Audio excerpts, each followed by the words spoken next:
Boa noite a todos, bem-vindos a mais uma cápsula de Direito Imobiliário da Comissão Especial de Direito Urbanístico e Direito Imobiliário da OAB do Rio. Hoje, quem vai fazer uma exposição aqui para a gente é o Luiz Arechavala. A gente vai falar sobre due diligence e leilão judicial, que é um tema que eu acho que, infelizmente, vai ser o tema do momento, né? Eu acho, nesse pós-pandemia, né? Muito em função dessa crise que a gente está vivenciando, essa crise econômica, desses inadimplementos todos, né? Que a gente sabe que vem acontecendo, né? Por conta da pandemia. Então, enfim, eu acho que é um tema bastante interessante e tem muita coisa para falar, né, Luiz? Mas a gente vai tentar condensar tudo aí para também não ficar cansativo para o pessoal que está assistindo. Então, acho que vamos começar, né? Boa noite, Joana. Boa noite a todos. Realmente é um tema muito interessante, né? E a gente vai fazer um esforço para condensar tudo isso numa cápsula. Que não sei. Joana, um advogado já fala muito, dois juntos, então. Pois é. A chance de dar ruim é grande, mas a gente vai se esforçar, né? Vamos. Vamos nessa. Bom, a gente vai começar falando, né, sobre... Nosso tema é due diligence e leilão de imóveis. Acho que primeiro a gente deve conceituar, né, Joana, o que é due diligence, né? Claro. Lembrando Muita que gente não sabe, né? Lembrando que a gente está falando aqui, primeiro agradecer também à comissão, o convite ao Zé Calheira, nosso presidente, né, o Carlos Gabriel Feijó, nosso secretário, e todos os demais membros. E, assim, due diligence, na verdade, é um estudo, análise e avaliação de uma situação. A diligência, né, due diligence vem de diligência, de uma atuação prévia do advogado para fazer análise e uma análise de risco sobre uma determinada situação jurídica e, nesse caso, especificamente, sobre a aquisição de um imóvel em leilão. O advogado, quando ele prepara quando ele trabalha nessa due diligence, né, que não é um ato exclusivo de advogado, mas quando o advogado trabalha nessa due diligence, ele é um analista de risco de uma operação. E aí, Joana, qual o risco, né, que o advogado tem que analisar? Qual a função específica de análise de risco? É saber se existe algum tipo de risco de fraude, ou se existe algum risco de nulidade processual, ou se existe algum risco do adquirente vir a perder aquele valor que ele está investindo na aquisição do imóvel. Então, e como é que a gente analisa isso? Que tipo de documentos a gente precisa olhar? O que você acha, assim, na prática, né? Aonde a gente precisa focar, né?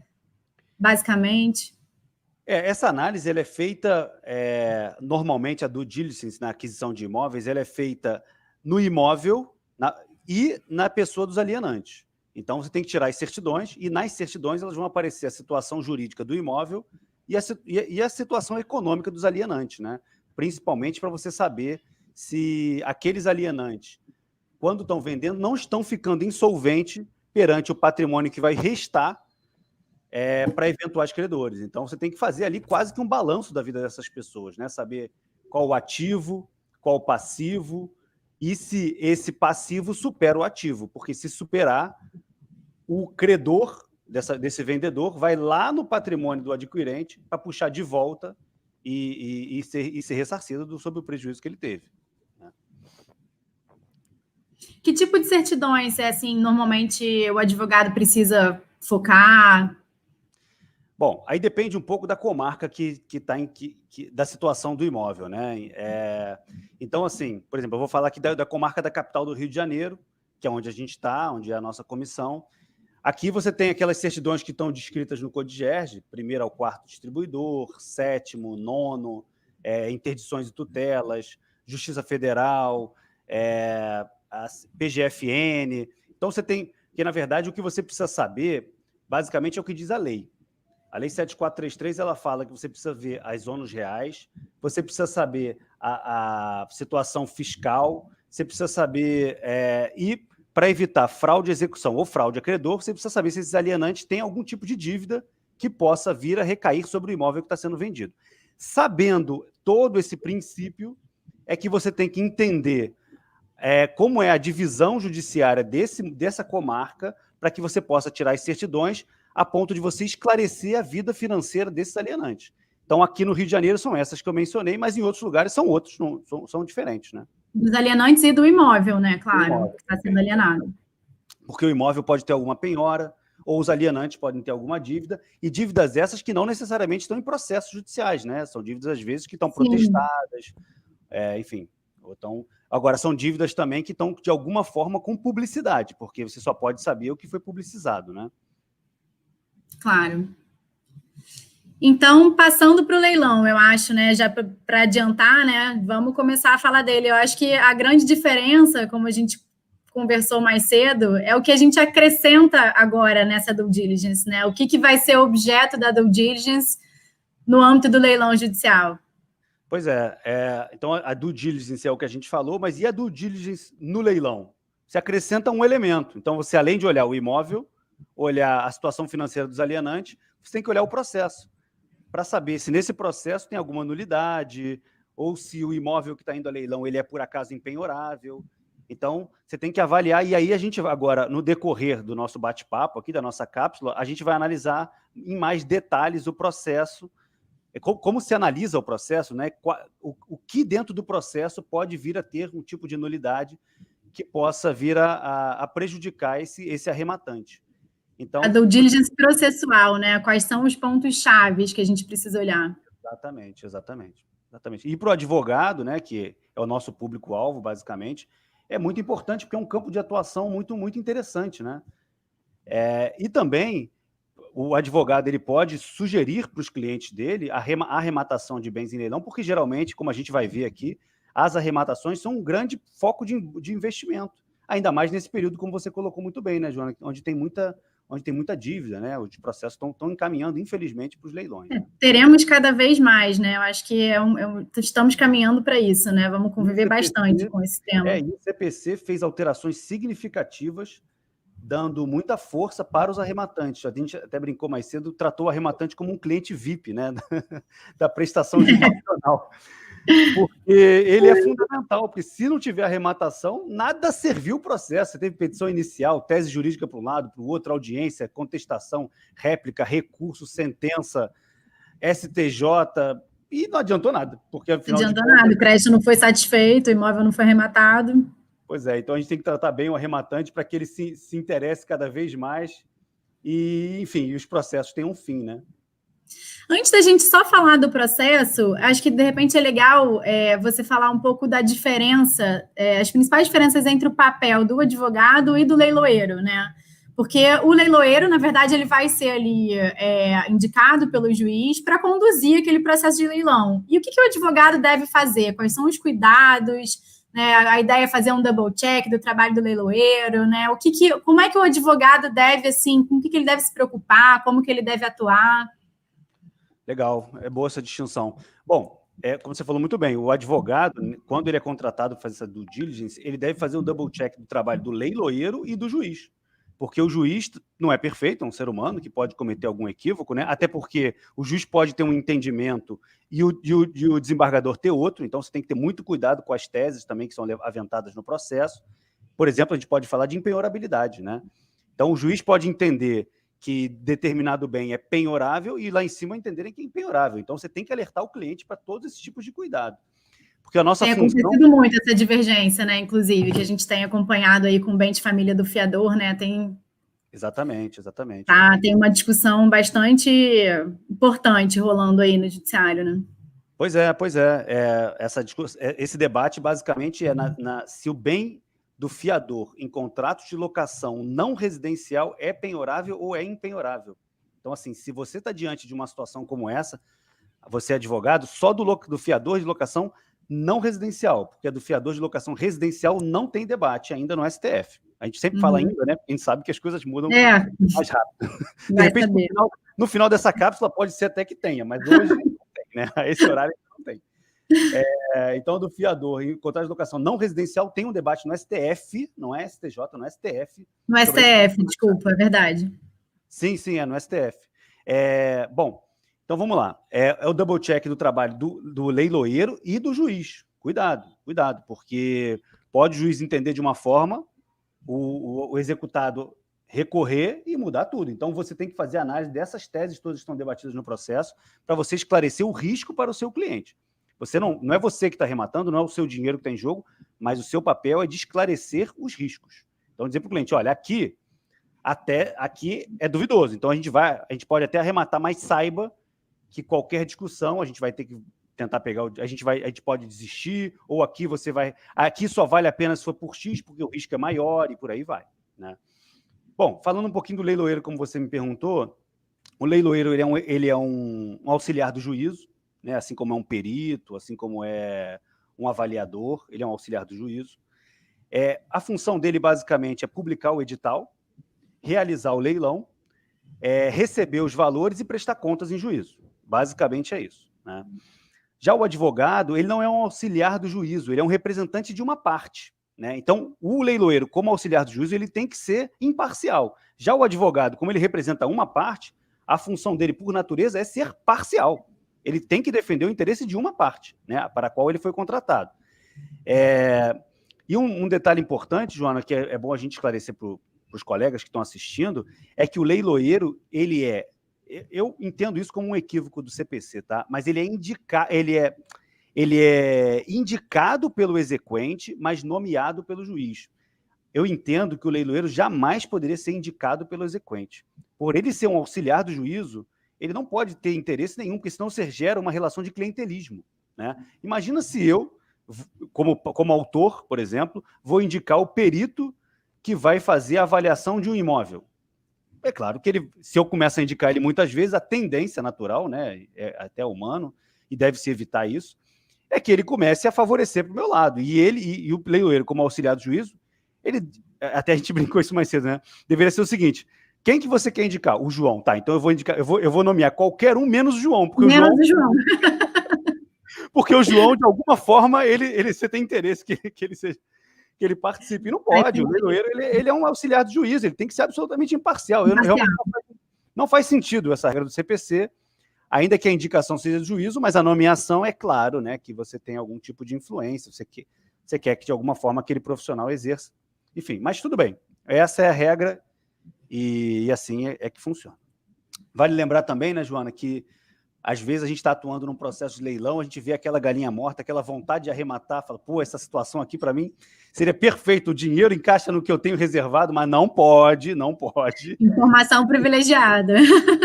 Leiloeiro, o advogado de qualquer das partes que atua no processo, o juiz, enfim, não pode, então estão impedidos de arrematar, né? Por melhor situação que seja, você não pode participar do leilão como arrematante. Bom, então, vamos passar para o processo agora, que a gente já fez essa diferenciação? Você que manda, Joana, eu só obedeço. Vamos lá. Acho que da penhora, acho que tudo começa pela penhora, na verdade, né?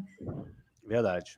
Primeiro ponto que a gente tem que observar, na verdade, tem que observar o processo todo, principalmente se não houve citação, né? Então, claro. E a forma, né, como a citação foi feita também, porque senão chega lá na frente, publicou edital, daqui a pouco, quando vê, tem que voltar para o processo do zero de novo, porque a citação foi nula. Então, realmente, isso é um passo muito importante, né? Nosso papel começa do processo todo, né? Aí, como a gente falou, se é revel, mais cuidado ainda.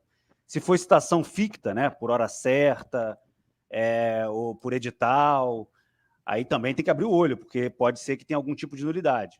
Então, assim, tem que analisar o processo todo, mas eu acho que também, como a gente não tem como falar de tudo, vamos começar pela penhora, né, que eu acho que a gente já vai dali para frente. Então, observar, primeira coisa, se existe algum tipo de nulidade da penhora, por exemplo, se o bem é impenhorável ou não. É bom também ver, Joana, que é legal, você ver o comportamento do advogado do executado. Se é um cara muito brigador, né? Se é um cara que está aceitando tudo muito fácil. A gente começa a ter alguma experiência em processo, a gente vai vendo isso, né? O comportamento das partes, né? Você vai começando a sentir um pouco o timing do processo, né? E aí você pode até dizer para o seu cliente, aqui é briga, hein? Você quer entrar? Ok, mas aqui é briga. E tudo bem, não tem problema nenhum ter a briga, mas é só você saber, né? Até a gente, quando for dar os nossos honorários, né? Saber se o seu trabalho vai ser maior ou menor. Menor, exatamente. Você sente pelo tipo do processo, né? Bom, e também ver aquelas intimações obrigatórias da penhora, né? também é importante, entre outras coisas, eu acho que destacaria esses 2 pontos. Uhum. Em relação às... Bom, e aí a gente começa pela penhora, né? Eu acho que um ponto importante também que você falou é que muita gente acha que a única forma de você liquidar o imóvel depois que você faz a penhora é através do leilão. Mas não é exatamente isso, né? Não é o único destino possível. Exatamente. Você falou bem, as pessoas pensam que, assim, fui penhorado, meu imóvel vai para leilão. Já é. Não necessariamente. O leilão é uma das opções que o exequente tem após a penhora. Então, assim, está lá no 825, salvo engano, do CPC, onde ele fala o seguinte, você tem 4... O credor, ele tem 3 opções, na verdade, que eu desmembraria em 4. Porque o que fala o CPC? Você exequente, você pode adjudicar o bem, ou seja, você toma para si a coisa pelo valor do crédito e complementa a eventual diferença, a adjudicação. Você pode alienar, e aí a alienação eu dividiria em 2, porque pode ser alienação por iniciativa particular ou pode ser alienação por leilão. Ou você pode fazer frutos, perceber o fruto do bem penhorado. Então, por exemplo, no imóvel, que é o nosso tema hoje da cápsula, você pode perceber os frutos, você pode botar esse imóvel para alugar, ou se esse imóvel já for alugado, você pode receber os aluguéis, e com os aluguéis você vai quitando a dívida até encerrar. Né? É até a forma menos onerosa para todos, né? Menos gravosa, como fala o CPC, para todo mundo. Você não expropria a propriedade de ninguém. Mas o nosso tema aqui é leilão, então, dessas 4 opções, se o exequente não escolher o leilão, a gente não tem assunto, né? Então, vamos lá. No nosso processo. Optamos pelo leilão, então acho que agora o próximo passo seria a publicação do edital, né? O edital ele é o coração do leilão. O edital ele é a obrigação do leiloeiro e é onde determina as regras do leilão. Assim, se você falar assim, Luiz, eu sou muito preguiçoso, não quero ler o processo todo não, o que eu vou ler? O edital. Eu tenho 1 minuto para ver o processo. O que eu faço? Ler o edital. Mas ler de cabo a rabo, pelo amor de Deus. Porque, assim, o edital é a principal peça para o leilão. Né? Ali tem as regras do jogo, até porque o edital ele é homologado pelo juiz. Então, ali, no final, tudo tem que ter a aquiescência do juiz. Né? Então, o que tem no edital, basicamente? Ele individualiza o bem.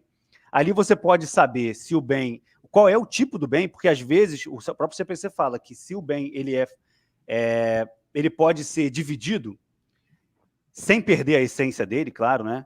Vai ser fracionado e vai ser leiloado só parte dele. Também uma forma menos gravosa, né? De você conseguir liquidar. Então, você vai saber também se é o imóvel, se é direito e ação sobre o imóvel. Você vai saber a hora, o local, se as dívidas, se o valor arrematado vai subrogar as dívidas ou não. Isso é fundamental. Também já vi muito advogado se enrolar com isso. Porque, às vezes, o próprio leilão... E aí você fala assim, mas o certo é subrogar ou não? Não tem certo e errado. Está no edital. O que tiver no edital é o que vale. Não tem regra também. É o que tiver no edital. Então, por exemplo, tem lá uma dívida de 500 mil. O imóvel foi arrematado por 800. Se tiver subrogação, quando eu arremato e deposito lá os 800, eu pego o imóvel livre e desembaraçado, sem nenhuma dívida. Mas se não tem subrogação, eu boto os 800 e ainda pago os 500 da dívida. Isso é fundamental. Isso é sério. A gente está brincando, mas isso é sério. Tem que olhar. Então, lá você fica sabendo no edital se tem ônus, gravame, dívida, tudo está no edital. Tá? E o edital ele tem uma publicidade obrigatória e, como eu falei, é homologado pelo juiz. Então, tudo que o leiloeiro faz... O tipo de publicidade também vai estar lá no edital, né? Se vai ser publicado num determinado jornal ou no outro. Isso aí, perfeito. E se a gente identifica algum problema no edital?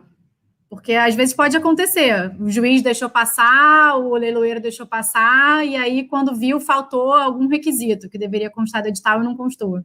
Isso aí, cabe ao advogado, né? O nosso trabalho é esse, né? Informar isso ao juiz.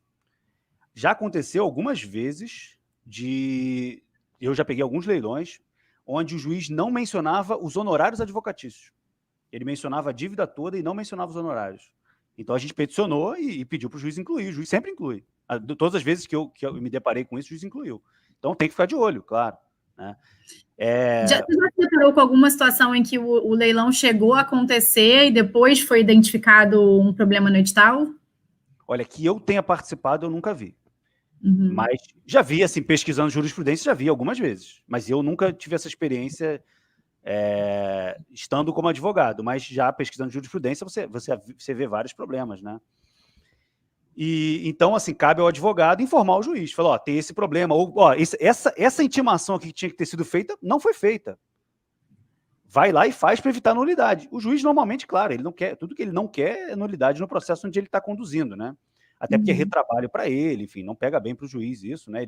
É o dever dele ali conduzir o processo, então, geralmente, o juiz aceita numa boa isso. Se ele concordar, evidentemente, ele aceita. Quem não gosta muito que eu tenha experiência é o leiloeiro. Geralmente eles não querem mudar o edital, enfim, mas o juiz mandando não tem muito mistério. Até porque se não mudar, ele troca de leiloeiro, né? Sim. E agora, falando em intimação obrigatória, que você falou, né? Quais seriam essas intimações obrigatórias? As intimações estão no 889 do Código de Processo Civil, são várias, tá? E aí, dependendo do caso concreto, elas se aplicam, né? Então, por exemplo, fala lá que o executado tem que ser intimado do leilão, fala que o coproprietário, que não é devedor, tem que ser intimado do leilão, qualquer titular de direito real que tenha também tem que ser. Então, por exemplo, se tem um usufrutuário, se tem um promitente comprador. Então, todas as figuras que estão lá descritas no 889 do Código de Processo Civil têm que obrigatoriamente ser intimados. Se, por exemplo, o imóvel é foreiro, tem que também tem que intimar. Se esqueci agora, mas enfim, tem que intimar todo mundo que está lá. E se não intimar, aí o cuidado, hein? Se não intimar, o leilão não é nulo. Isso é pior ainda. Porque se fosse nulo, pelo menos você resguardava o direito do cliente. Não é nulo. Ele é ineficaz contra essas pessoas que não foram intimadas. Então, você imagina o seguinte, Joana. Tem um credor hipotecário. Hipoteca de direito real, tá lá. Tem um credor hipotecário. Esse credor hipotecário não foi intimado. Então, é ineficaz contra ele. O arrematante adquire o imóvel com a hipoteca. Olha que perigo. Nossa, mas e aí o que acontece com o arrematante, com o nosso cliente VIP? Pois é, ele vai ser o proprietário, mas com o gravame da hipoteca. Ou seja, ele vai ter que quitar a hipoteca. Além de arrematar, ele vai ter que quitar a hipoteca, porque a hipoteca é direito real, né? Tem o direito, tem ali como característica o direito de sequela. Então, assim, onde for esse imóvel, a hipoteca vai junto, né? Não tem jeito. Então, não interessa quem é o proprietário. O vínculo é real do credor hipotecário. Então, mudando o proprietário à vontade, a dívida continua atrelada à coisa. Então, isso é grave, hein? É ineficaz. Super importante. Pois é. Muito cuidado. Principalmente para advogado do arrematante, dar uma olhada, né? Exatamente. Às vezes é bom, quando você está fazendo a due diligence, conversar com o advogado do exequente também, né? Porque vocês têm um interesse comum, que é que faça a arrematação. É bom conversar com um colega, né? Trocar informação, saber características do processo. Às vezes você está com uma dúvida ali ou não. Antes de ir no juiz, conversa com o colega. Ó, se essa intimação aqui não aconteceu, o que houve ali? E essa citação, como é que foi? Enfim, interesse comum, né? Acho que essa troca de informação sempre é legal. Eu sempre procuro o colega quando acho que é necessário, né? Bom, então passamos para o preço, né? Sim. Como se estabelece o preço? O preço é pela avaliação. A avaliação de imóvel normalmente é feita por oficial de justiça, né? Que agora chama de OJA, né? Oficial de Justiça Avaliador. E normalmente é feita uma avaliação indireta. E ela pode ser impugnada por qualquer das partes, né? Porque está muito alta, porque está muito baixa. Às vezes o exequente acha que não tem nenhum interesse em impugnar a avaliação, mas se jogar lá em cima também ninguém arremata. Então você tem que ter sempre o cuidado, mesmo o advogado do exequente, em que a avaliação seja por um valor de mercado, senão seus leilões vão ser frustrados, né? Uma vez aconteceu um caso comigo, que era uma casa geminada em Nova Iguaçu. E o oficial de justiça foi lá, avaliou, e ele colocou no final, e aí impugnaram, discordando do valor, e aí ele colocou no final o seguinte: olha, eu estou refazendo a avaliação, mas caso vocês continuem insatisfeitos, consigam um avaliador profissional Porque esse tipo de imóvel, casa geminada, não é fácil conseguir avaliação, eu não tenho conhecimento específico. Me falta conhecimento específico. E assim, eram leilões seguidos e ninguém fazia nada. Aí a gente chegou no processo depois e a gente observou que lá atrás, no meio de uma avaliação perdida, tinha no finalzinho essa informação. A gente foi no juiz e falou assim, olha só, a gente precisa trocar essa avaliação. Porque o problema não é o leilão, o problema é a avaliação que está muito alta. E o próprio avaliador já disse que ele não tem conhecimento específico. E aí sim, assim foi feito. Na época era processo de papel, e não sei se você lembra que tinha um endereçamento, a gente deixava um espaço grande e depois começava o nome, né? Talvez os colegas mais novos não saibam por que tem esse espaço, né? É que o juiz despachava nesse espaço, lembra disso? Agora, sim, sim. Eu me lembro disso, a primeira vez que eu... Vergonha de falar que eu lembro disso. A gente parece velho. Não lembro, não sei o que você está falando. Você já começou no eletrônico, né? Me denunciei agora. Aí eu lembro que foi a primeira vez que aconteceu isso comigo, por isso que me marcou. A juíza, ela despachou nesse espaço, né? E a gente já correu da sala dela, já corremos, já fomos no cartório para mandar refazer. Uhum. E, enfim, foi uma experiência bacana que a gente teve, já foi bem no início isso. Bom, então o preço é feito pela avaliação, né? A avaliação pode ser impugnada, como a gente falou, e a impugnação, como todo ato processual, tem que ser fundamentado e tal. E um outro ponto importante, que houve uma mudança significativa, um aperfeiçoamento, foi do preço vil, né? O preço vil é o valor limite de que não pode ser arrematado, porque está muito baixo, né? Vil quer dizer desprezível, né? Muito baixo. Então, o CPC anterior, ele dizia que a arrematação não poderia ser por preço vil e ele não dava o que era preço vil. Isso sempre gera uma insegurança jurídica. O novo CPC, ele fala que o preço vil tem que vir no edital, olha aí, mais uma informação importante do edital, e se o juiz for silente, é 50%. No CPC anterior tinha muita discussão se o preço vil era 50%, 60%. Eu já vi decisão falando em 25%. As execuções trabalhistas, os leilões trabalhistas, então, era 25%, 20%, enfim, era o que dava, né? Uhum. Então, agora, imóvel de incapaz, Joana, 80%, cuidado. Tá? Isso também é importante. Está lá no CPC, né? Está no CPC, exatamente, está no CPC. E um outro ponto importante é o seguinte, que é quando tem um condômino alheio à execução. Então, vamos imaginar a seguinte situação, e isso acaba passando despercebido às vezes, porque isso não está na parte de leilão, isso está na parte de penhora. Essa regra que eu vou falar agora, ela passa despercebida que quando o advogado vai estudar o leilão, ele vai no capítulo do leilão e não está isso, está na parte de penhora, que é o seguinte, digamos que nós dois sejamos condôminos de um imóvel, né?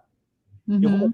Eu como devedor, porque eu sou um cara gentil, né? Não vou te colocar nessa situação. Então, eu sou o devedor, você não deve nada para ninguém. E você vai ter, então, só que o imóvel vai para leilão. O imóvel vai para leilão integralmente, claro, que ninguém vai arrematar 50% de um imóvel, o imóvel para leilão integralmente, e você vai receber a sua parte sem nenhum tipo de desconto. Então, você, como condômina alheia à execução, está no 843, parágrafo 2º do CPC, você, como condômina alheia à execução, você recebe a sua parte integral. Imóvel de 1 milhão, foi arrematado por 1 milhão, você vai receber os seus 500 mil. Ah, mas e se a arrematação for por 70% do preço? Você recebe os seus 50% e o credor vai ter que se virar com a diferença. Certo?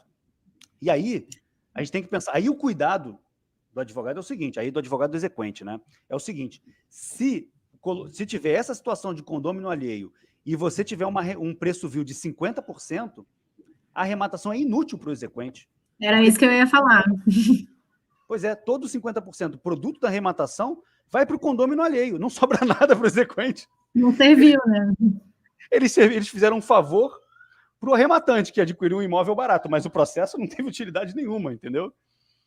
Então, muito cuidado, isso aí é uma atenção que quem tem que ter é o advogado do exequente, aí não do arrematante, né? Porque ele tem que olhar e falar assim, ó, juiz, aqui não pode ser um preço vil de 50%, porque se for, como tem condômino alheio com 50%, o dinheiro não vai todo... Não sobra nada. Esse é um ato processual inútil. E aí, enfim, aí cabe ao advogado do exequente brigar, porque às vezes o juiz não está atento a isso, né? São muitos processos. E juiz é ser humano, se equivoca também, enfim, pode deixar Acontece bastante. Exatamente. Bom, então passamos à arrematação, né? O imóvel foi a leilão. Exatamente. O imóvel foi a leilão, e a arrematação ela é feita conforme o edital. Então, se é parcelado, se é tudo à vista, enfim, a forma como vai ser, se vai ser depositado na conta de A, de B, judicial, tudo está no edital. É o edital que manda todas as regras do leilão. Bom, é importante que existem algumas figuras que têm um direito de preferência na hora da arrematação. Também estão todas no CPC, como cônjuge, companheiro, ascendente, descendente, o exequente. O exequente, ele tem direito de preferência. Todo direito de preferência sempre é exercido no curso do leilão e não após o final, né? Porque senão aí não é preferência, né? É um privilégio que não existe isso. Uhum. Porque aí você já sabe qual é o valor mínimo, né? E você chega lá e empata, não é isso. É no curso, né? Você vai dando os seus lanços e aí no final, se empatou, você tem a preferência, não é privilégio. O exequente, se ele quer exercer o direito de preferência, se ele arrematar, ele não precisa pagar. Ele pode usar o crédito dele como pagamento e completar a eventual diferença, se precisar. Bem tombado, aquilo que eu esqueci lá atrás, bem tombado. Quando é bem tombado, você tem que intimar, né, seja ele Estado, município ou governo federal. Autoridade pública. Autoridade pública, perfeito. E quando é bem tombado, essa autoridade pública também tem direito de preferência. O devedor, não. O devedor não tem direito de preferência. Só faltava, né?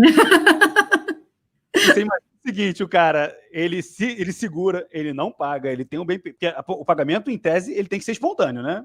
Aí foi executado, ele não pagou no prazo, teve o imóvel penhorado, foi para o leilão, assim, o judiciário não tá aí para isso, né? E aí chega lá, ele resolve pagar. Aí não, meu filho, aí você não pode mais. Né? De repente, ele tem o dinheiro, né?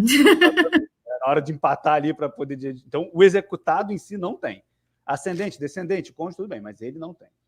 E o que é interessante a gente chamar a atenção, Joana, é que o ascendente, o descendente, o cônjuge tem direito de preferência, no meu entendimento, né, é para que o imóvel continue dentro da entidade familiar. Sim. Porque provavelmente, né, o imóvel ali, as pessoas têm enfim, acabam tendo um vínculo com o imóvel e para que não se desfaça esse vínculo, então está esse direito de preferência. Ok. E se tiver alguma nulidade, né? Se tiver algum problema, que se verifique, né, após a realização do leilão, essa arrematação, ela pode ser...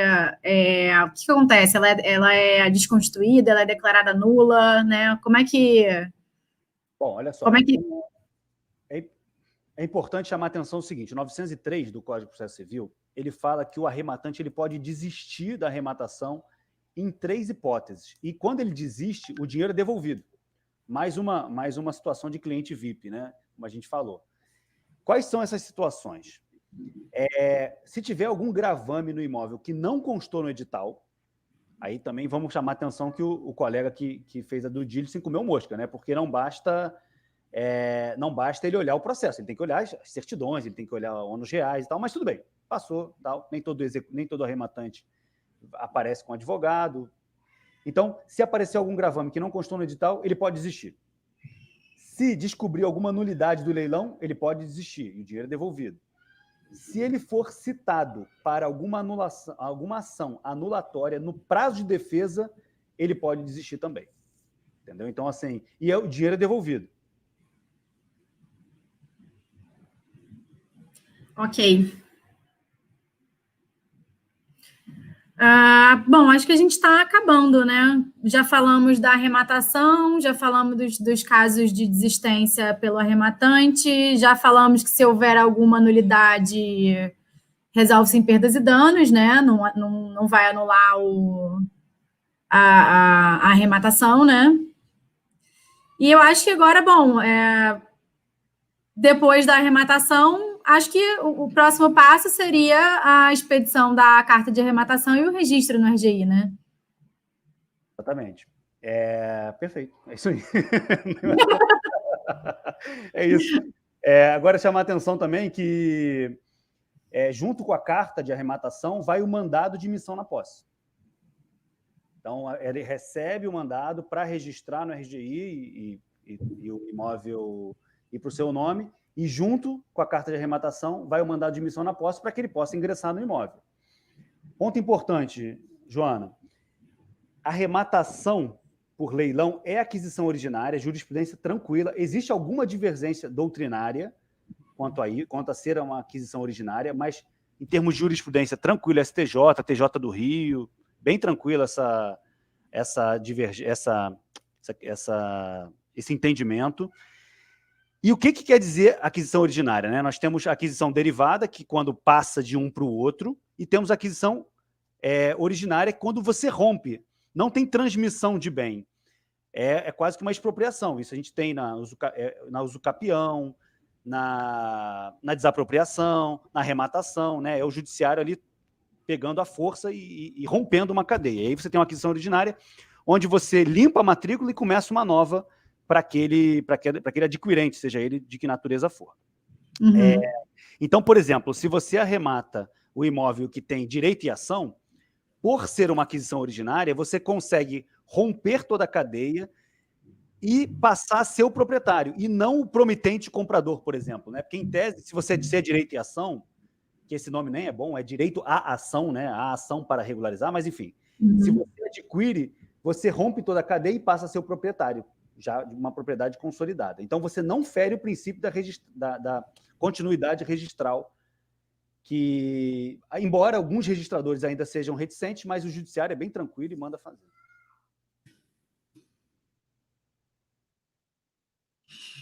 Bom, então eu acho que a gente acabou, né? Registrou no RGI, acabamos.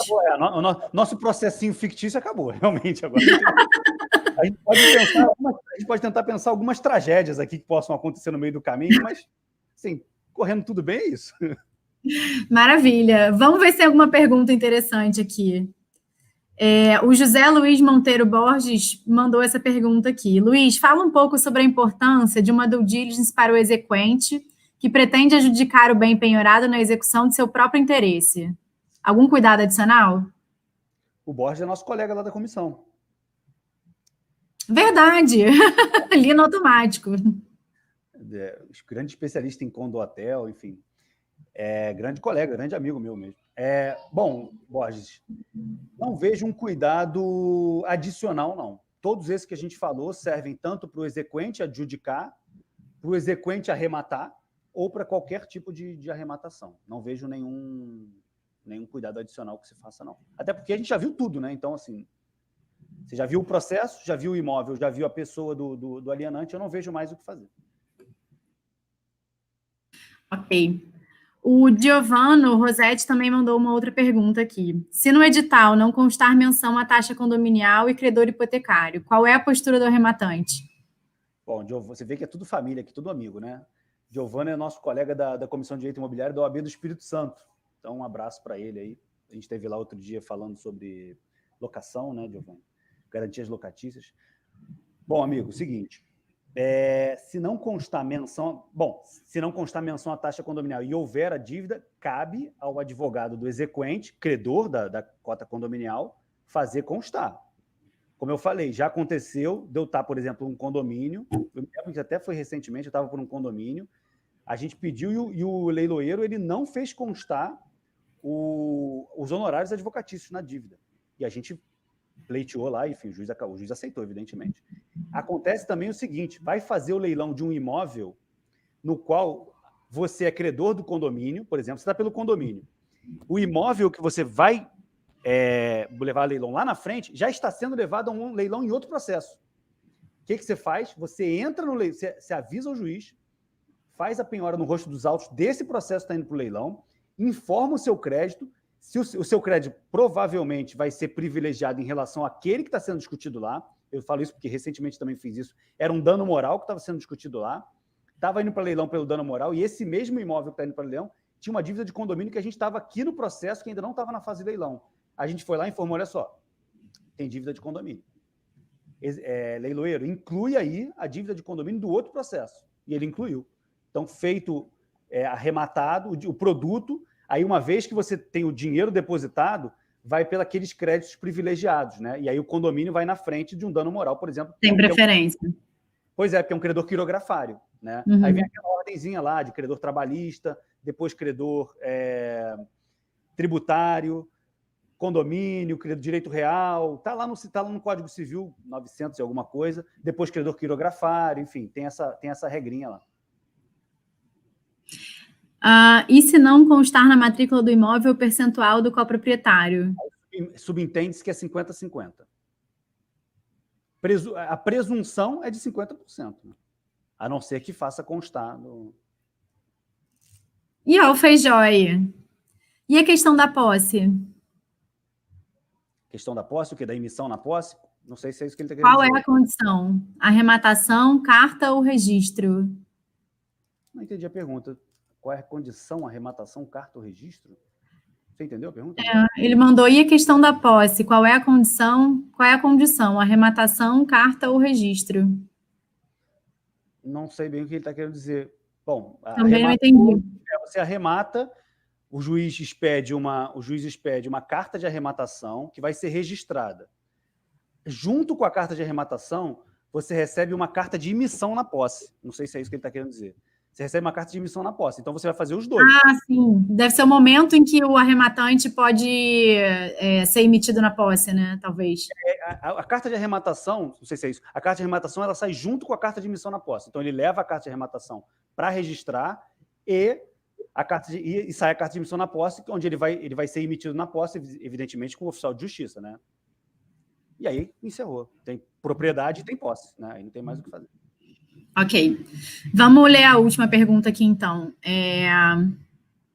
DCS, assessoria imobiliária. Luiz, explica... Amigos, aqui, ó. Amigo, Daniel. Luiz, explica um pouco como ficam os demais credores das penhoras de segundo e terceiro grau, por exemplo. Arrematando o imóvel, caem as demais penhoras? Não. Vamos lá. Quando você tem um conjunto de penhoras, vai essa regra de preferências e privilégios. Então, você vai ter que ver qual é a natureza do crédito que está sendo penhorado. Se são todos iguais, da mesma classe, aí vai a ordem de quem penhorou primeiro. Se são de classes diferentes, por exemplo, tem um credor de direito real, tem outro credor tributário, tem outro credor trabalhista. Não interessa quem penhorou primeiro. Aí é uma questão de privilégio. Vai receber primeiro o trabalhista, depois o tributário, depois, por exemplo, um credor de direito real, entendeu? Ou se tem um credor quirografário, vai para o final da fila. Só interessa a ordem de penhora quando você tem dívidas da mesma classe. Ok. Daniel, só explicando, Daniel é o presidente da Bolsa de Negócios Imobiliários. Legal. Bem bacana também, uma associação. Nossa live acho que foi prestigiada, né? Joana, onde você tá, a gente vai esperar o quê, né? Imagina, você. Você quer que eu faça a mediação? Eu falei, óbvio que não, né? Bota a Joana. Você? Bota a Joana, pô. Claro. Cansado já de você, porque um tempão contigo lá na banda. Não, bota a Joana, pô. Vai ser sucesso, pô. Fala sério. Que bom. Eu achei... A gente fala que a Tássia fica com ciúme lá no fundo, ó, tá se mordendo de ciúme. Mas Tássia não fica com ciúme, Tássia é a estrela maior. Ela tá dando o show dela, a gente dá o nosso, né, Joana? Pois é, a gente fica aqui na encolha, né, tentando brilhar um pouquinho.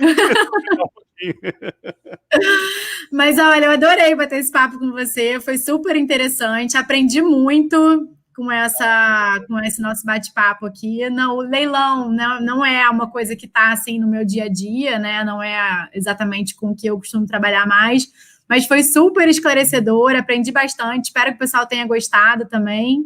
E é isso, né? Vamos encerrar. Gente, sigam o canal da comissão no YouTube, sigam o nosso Instagram, se inscrevam e sempre acompanhem a gente por aqui, porque tem muitos assuntos interessantes aqui para todo mundo. Agradecer, né, o Carlos Gabriel Feijó, nosso vice-presidente, diretor executivo. Sim, o Zeca, nosso presidente.